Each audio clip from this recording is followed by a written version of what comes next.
Welcome friends, travel India audio book में आपका स्वागत है। इस यूट्यूब चैनल में आप भारत के ट्रैवल डेस्टिनेशंस के बारे में ऑडियो बुक के माध्यम से सुन पाते हैं। ट्रैवल ऑडियो बुक सुनने के लिए इस यूट्यूब चैनल को सब्सक्राइब जरूर करें। इस ऑडियो बुक में आप भारत के एक ट्रैवल डेस्टिनेशंस को ऑडियो बुक के माध्यम से सुनेंगे और वह है बकखैली। बकखाली पश्चिम बंगाल की हलचल से घिरा और फिर भी अपने आप में एक दुनिया। बकखाली पश्चिम बंगाल तट पर स्थित एक छोटा सा समुद्र तटीय शहर है। यदि आप समुद्र तट पर एक बेहतरीन छुट्टी बिताना चाहते हैं जिसमें कान फाड़ देने वाला संगीत या सिर्फ शराब से भरी शामें शामिल न हो, तो बकखाली आपके लिए सही जगह है। समुद्र तट की सैर, पवन फार्म, नाव की सवारी, द्वीप, शहर के चारों ओर साइकिल की सवारी। बकखाली यहाँ एक विदेशी छुट्टी के लिए एकदम सही जगह है। बकखाली बीच दक्षिणी बंगाल के सबसे डेल्टा द्वीप पर स्थित बकखाली समुद्र तट एक अर्धचंद्राकार समुद्र तट है। बकखाली से फ्रेजरगंज तक 8 किलोमीटर तक फैला यह समुद्र तट बंगाल में लंबी तटरेखा के साथ सबसे शांत समुद्र तटों में से एक है। सुंदर सूर्योदय के साथ एक स्थान, समुद्र तट पिकनिक और अवकाश की सैर के लिए एक उपयुक्त स्थान है। बकखाली समुद्र तट के अंत में विशालक्ष्मी मंदिर देखने लायक है। हेनरी द्वीप हेनरी द्वीप भारत के पश्चिम बंगाल राज्य में बकखाली गांव के पास एक शांत द्वीप है। बकखाली पश्चिम बंगाल के दक्षिण 24 परगना जिले में स्थित है। यह मनमोहक द्वीप कोलकाता के हलचल भरे शहर से 140 किलोमीटर दूर है और स्थानीय लोगों के लिए एक त्वरित छुट्टी है। ये स्थान अपनी शांति, अपने अछूते समुद्र तट और उस पर पनपने वाले केकड़ों के लिए प्रसिद्ध है, जो न केवल स्थानीय लोगों को बल्कि दुनिया भर से पर्यटकों को भी आकर्षित करता है। ताजी हवा, अछूते समुद्र तट और मनोरम दृश्य से कोई भी निश्चित रूप से मंत्रमुग्ध हो जाएगा। हेनरी द्वीप नाम एक ब्रिटिश खोजकर्ता के नाम पर रखा गया है जो 19वीं सदी में इस द्वीप पर आया था। कोई व्यक्ति कॉटेज रिजॉर्ट्स या 3 गेस्ट हाउसों में से किसी एक में रहने का विकल्प चुन सकता है, जिसमें आपके रहने को आरामदायक बनाने और शानदार स्थानीय खाद्य पदार्थों की पेशकश करने की सुविधाएं हैं। यहाँ सूर्योदय और सूर्यास्त कभी नहीं भूलना चाहिए और आप पूरे दिन समुद्र तट पर टहल सकते हैं। जल में रहने वाले बच्चे समुद्र में तैरते हुए अपने समय का आनंद ले सकते हैं और इस अद्भुत द्वीप की यादें वापस ले जा सकते हैं।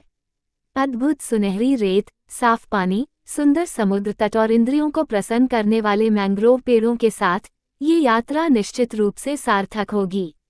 समुद्र तट का शानदार मनोरम दृश्य देखने के लिए सुंदरी पर्यटक परिसर के अंदर वॉच टावर पर अवश्य जाएं। हेनरी द्वीप पर करने लायक चीजें। समुद्र तट पर यात्री सुंदर हेनरी द्वीप समुद्र तट का भ्रमण कर सकते हैं।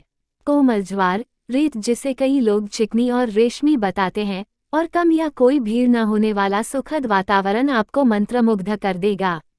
आप समुद्र तट के पार चल सकते हैं और लाल केकड़ों को देख सकते हैं जो यहाँ बहुतायत में पनपते हैं, समुद्र में तैरते हैं या बस साफ नीले आसमान के नीचे रेत पर बैठ जाते हैं और मछली पकड़ने वाली नौकाओं को दूर जाते हुए देखते हैं। साथ ही आप शांत जगह पर ताज़ा नारियल पानी का आनंद लेते हैं। द्वीप मैंग्रोव वन ये द्वीप सुंदरबन का विस्तार है और इसमें घने मैंग्रोव वन हैं जिन्हें यात्री देख सकते हैं। कुछ मैंग्रोव पेड़ तालाबों से घिरे क्षेत्रों में बचे हुए देखे जाते हैं। ऐसा दृश्य अक्सर हर क्षेत्र में नहीं पाया जाता है। प्रकृति प्रेमियों के लिए जंगल के किनारों की खोज एक आदर्श प्रकृति की सैर है। वन क्षेत्र से आपको एक छोटे बांस पुल की ओर जाने वाले रास्ते का अनुसरण करना होगा जिसके पार प्राचीन समुद्र तट स्थित है। क्षेत्र की हरी भरी हरियाली ताज़ा है। बर्ड वॉचिंग हेनरी द्वीप पर बर्ड वॉचिंग एक पसंदीदा गतिविधि है। घने मैंग्रोव वनों के साथ ये द्वीप विभिन्न प्रकार के पक्षियों जैसे gadwall, Eurasian wigeon, kingfisher, red knot, कटफोरवा, common snipe, black rumped flameback, whistling duck आदि के लिए प्रजनन स्थल है। अपनी दूरबीन और एक ले जाना न भूलें। टोपी भेरीस बड़े उथले तालाब। जब पानी का स्तर स्वाभाविक रूप से कम हो जाता है तो कीचड़ उजागर हो जाती है और कई तालाब बन जाते हैं। क्षेत्र में मत्स्य पालन विभाग द्वारा अब लगभग 29 ऐसी संरचनाएं मछली पालन के लिए समर्पित की गई हैं। मछुआरे हर सुबह इन झीलों से ताज़ी मछलियां पकड़ते हैं। इच्छुक लोग उन्हें मछली पकड़ते हुए देख सकते हैं और उनसे ताज़ी मछली खरीद सकते हैं। Watch tower. सुंदरी कॉम्प्लेक्स में वॉच टावर सभी यात्रियों के लिए अवश्य देखने लायक है। वॉच टावर के शीर्ष से मनोरम दृश्य मनमोहक है। कोई भी साफ नीले आसमान के नीचे साफ समुद्र तट, बंगाल की आश्चर्यजनक खाड़ी का विहंगम दृश्य देख सकता है और कुछ दूरी पर मछली पकड़ने वाली नौकाओं को चुपचाप तैरते हुए देख सकता है और शांति को अवशोषित कर सकता है। हेनरी द्वीप का भूगोल। हेनरी द्वीप पश्चिम बंगाल के दक्षिणी भाग में डेल्टा द्वीपों में से एक है, जो बकखाली से लगभग 15 मिनट की दूरी पर स्थित है, जो आगे बंगाल की मनमोहक खाड़ी तक फैला हुआ है। घने मैंग्रोव वन और भूमि को अलग करने वाली कई नहरें इस क्षेत्र की एक विशिष्ट विशेषता हैं, जो सुंदरबन का विस्तार भी है। इस क्षेत्र के घने जंगल विभिन्न प्रकार के जानवरों जैसे बाघ, मगरमच्छ, जंगली सुअर, हिरन और पक्षियों का घर है और समुद्र विभिन्न प्रकार के जलीय जीवों जैसे केकड़ा, तारा मछली, कार्प आदि का घर है। हेनरी द्वीप का एक विस्तृत क्षेत्र है, कीचड़ और रेत समतल है और मानसून के दौरान जल स्तर बढ़ने पर पूरा डेल्टा जलमग्न हो जाता है। हेनरी द्वीप की यात्रा का सबसे अच्छा समय। बकखाली की यात्रा का सबसे अच्छा समय अक्टूबर और मार्च के बीच है, क्योंकि मौसम सुहावना होता है, ज्वार भाटा हल्का होता है और द्वीप पर्यटकों के लिए खुला रहता है। हेनरी द्वीप की यात्रा के लिए युक्तियाँ। 1. आगंतुक अपना भोजन और पेय पदार्थ स्वयं ले जाना चाह सकते हैं, विशेषकर वे जो एक दिवसीय यात्रा की योजना बना रहे हों। 2. पर्याप्त नकदी अपने साथ रखें, क्योंकि सभी विक्रेता क्रेडिट या डेबिट कार्ड स्वीकार नहीं करेंगे। 3. यदि बस से यात्रा कर रहे हैं तो कृपया प्रस्थान समय से कम 20 मिनट पहले बस स्टॉप पर पहुंचें। 4. ड्राइवरों के लिए न्यूनतम लागत पर शयनगृह उपलब्ध हैं। आप बुकिंग के समय इसके बारे में जांच करना चाह सकते हैं। 5. सूर्यास्त के बाद समुद्र तट का इलाका काफ़ी वीरान हो जाता है, इसलिए रात के समय यहां जाने से बचें। हेनरी द्वीप तक कैसे पहुंचें? आप जोका ट्राम टर्मिनस से सड़क यात्रा कर सकते हैं और डायमंड हार्बर काकाद्वीप नामखाना मार्ग से हटनिया दोनिया क्रीक तक यात्रा कर सकते हैं। खाड़ी से बकखाली तक सवारी के लिए एक नौक उपलब्ध है। बकखाली पहुंचने पर मंत्रमुग्ध कर देने वाले हेनरी द्वीप तक पहुंचने के लिए लगभग 15 मिनट आगे की यात्रा करें। सार्वजनिक परिवहन बसें नियमित रूप से धर्मतला से बकखाली तक चलती हैं। बसें धर्मतला से सुबह 7 बजे और 8 बजे निकलती हैं। निकटतम railway station Namkhana railway station है। यात्री हतानिया दोनिया क्रीक तक सार्वजनिक परिवहन का उपयोग कर सकते हैं और बकखाली तक नौक की सवारी कर सकते हैं। निकटतम हवाई अड्डा नेताजी सुभाष चंद्र बोस अंतर्राष्ट्रीय हवाई अड्डा, कोलकाता है, जो हेनरी द्वीप से लगभग 150 किलोमीटर दूर है। जम्बू द्वीप। बकखाली में एक और बहुत ही सुंदर और मायावी स्थान, जम्बू द्वीप एक स्वतंत्र द्वीप है, जो मुख्य तट से 8 किलोमीटर दूर है। ये द्वीप निर्जन है और साल के कुछ महीनों तक पानी में डूबा रहता है। ये समुद्र तट मछली पकड़ने का एक प्रसिद्ध स्थान है और इस पर मिलने वाले शुद्ध पेयजल के लिए जाना जाता है।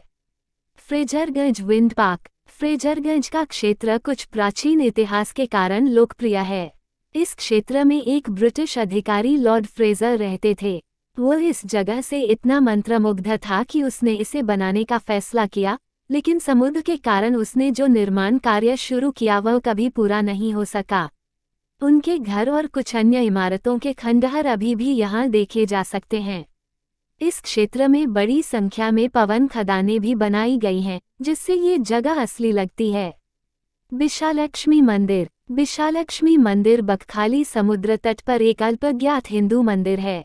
ये छोटी और विचित्र जगह शांतिपूर्ण लेकिन आश्चर्यजनक सुंदरता का एक और उदाहरण है। बकखाली पूरी तरह से परिपूर्ण प्रतीत होती है। समुद्र तट पर एक शांत सैर, उसके बाद मंदिर में प्रार्थना सेवाओं के बाद एक पूरी तरह से अच्छी शाम बिताई जाती है। मगरमच्छ प्रजनन केंद्र। बकखाली में मगरमच्छ पार्क पश्चिम बंगाल का एकमात्र मगरमच्छ आरक्षण पार्क है और दुनिया के कुछ में से एक है। बकखाली प्रजनन केंद्र में मगरमच्छों का एक विशाल संग्रह है, जिसमें जन्म से लेकर बुढ़ापे तक जीवन के लगभग हर चरण में भिन्नता होती है। बकखाली कैसे पहुँचें? अवलोकन। बकखाली तक पहुंचना थोड़ा कठिन है क्योंकि यहाँ सीधे सड़क मार्ग से ही पहुंचा जा सकता है। फ्लाइट से बकखाली कैसे पहुँचे? यदि आप पश्चिम बंगाल के लिए उड़ान भरने की योजना बना रहे हैं तो निकटतम हवाई अड्डा नेताजी सुभाष चंद्र बोस अंतर्राष्ट्रीय हवाई अड्डा है। वहां से आपको बकखाली के लिए एक टैक्सी किराए पर लेनी होगी। दूसरा विकल्प धर्मतला बस स्टैंड की यात्रा करना और बकखाली के लिए बस लेना है। सड़क मार्ग से बकखाली कैसे पहुँचें? इससे कोई फर्क नहीं पड़ता कि आप कौन सा साधन पसंद करते हैं, आपकी यात्रा का एक हिस्सा सड़क मार्ग से तय करना होगा। और शुक्र है ऐसा। बकखाली की यात्रा करना अपने आप में एक अनुभव है। बकखाली की सड़क डायमंड हार्बर और काकद्वीप से होकर नामखाना तक जाती है। यहाँ आपके वाहन को एक विशेष नौक में हतानिया दोनिया खाड़ी के पार ले जाया जाता है। दोपहर के भोजन के समय दोपहर 12 बजे से 1 बजे को छोड़कर नौक पूरे दिन चालू रहती है। कोलकाता से एक स्थिर कार की सवारी में लगभग 3.5 घंटे लगेंगे। धर्मतला कोलकाता से बकखाली के लिए नियमित बसें उपलब्ध हैं। ट्रेन से बकखाली कैसे पहुँचे? निकटतम रेलवे स्टेशन नामखाना में है। एक बार जब आप अपनी ट्रेन से उतर जाते हैं तो आपको बस स्टेशन पर बसें आसानी से उपलब्ध होती हैं। से हटनिया डोनिया क्रीक तक जाना होगा। सियालदह से दैनिक आधार पर ट्रेनें उपलब्ध हैं। बकखाली में स्थानीय परिवहन अधिकांश इंटरसिटी यात्रा रिक्शा और वैन पर की जाती है। वे सस्ते, विशाल और व्यापक रूप से उपलब्ध हैं। इसके अलावा आपको केवल लंबी दूरी की यात्रा के लिए वाहन किराए पर लेना होगा, जो बकखाली में बहुत अधिक नहीं है। अन्य सभी समय समुद्र तट का अनुभव पैदल ही सबसे अच्छा होता है। शहर से बाहर यात्रा करते समय बसें आसानी से उपलब्ध हैं।